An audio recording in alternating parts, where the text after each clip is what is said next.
കഴക്കൂട്ടം നിയമസഭാ മണ്ഡലത്തിലെ LDF സ്ഥാനാർത്ഥി കടകംപള്ളി സുരേന്ദ്രനൊപ്പം സംവാദ സദസ്സുമായി SFI. കടുപ്പത്തിലൊരു രാഷ്ട്രീയം എന്ന പേരിൽ SFI കഴക്കൂട്ടം മണ്ഡലം കമ്മിറ്റിയുടെ നേതൃത്വത്തിലാണ് സംവാദ സദസ്സ് സംഘടിപ്പിച്ചത്.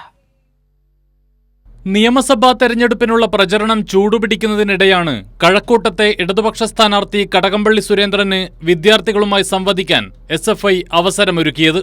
കടുപ്പത്തിൽ ഒരു രാഷ്ട്രീയം എന്ന പേരിൽ സംഘടിപ്പിച്ച സംവാദ സദസ്സിൽ ഗൗരവമേറിയ വിഷയങ്ങൾ വിദ്യാർത്ഥികൾ ഉയർത്തിയതോടെ സംവാദത്തിനും മേറി. യുവാക്കൾ പലരും മറു രാജ്യങ്ങൾ തേടി പോകുന്ന ഒരവസ്ഥയുണ്ട്.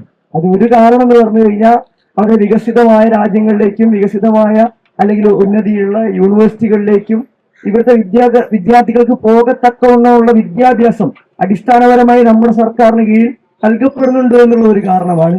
അതിനുശേഷം അങ്ങനെ പോയിട്ടുള്ള യുവതയെ നമ്മൾ ഈ ചൈനയിലൊക്കെ അവലംബിച്ചതുപോലെ ഈ നമുക്ക് വിദ്യ എവിടെ നിന്നും സ്വീകരിക്കാം, എന്നിട്ട് അതിന്റെ ഫലം സ്വയം നാട്ടിൽ എത്തിക്കുന്ന നിലയിലേക്കുള്ള ഒരു അവസ്ഥയ്ക്ക് ഈ അടുത്ത വരുന്ന LDF സർക്കാരിന് ഈ പോയിട്ടുള്ള യുവാക്കളെ തിരിച്ച് നമ്മുടെ നാടുകളിലേക്ക്, നമ്മുടെ നാടിന്റെ വളർച്ചയ്ക്ക് വിനിയോഗമാം വിധം എങ്ങനെ പ്രയോഗിക്കാൻ വേണ്ടി സാധിക്കും.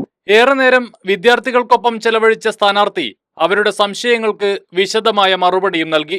അപ്പോൾ ആ നുണപ്രചരണം ആണ് നമ്മുടെ സമൂഹത്തിൽ ഇന്ന് വളരെ വലിയ തോതിൽ നടക്കുന്നത്. ഗവൺമെന്റ് സർക്കാർ 10 വർഷക്കാലം ചെയ്ത ഒരു കാര്യത്തെക്കുറിച്ചും ആർക്കും കുറ്റം പറയാനൊന്നുമില്ല. 40 മന്ത്രിമാരുണ്ടായിരുന്നു. 40 പേരിൽ ഒരാളെ കുറിച്ച് പോലും ഒരു അഴിമതി ആക്ഷേപം ഉന്നയിക്കാനായിട്ട് 10 വർഷത്തിന് കഴിഞ്ഞില്ല. 10 വർഷത്തെ കാര്യം ഞാൻ പറയുന്നു.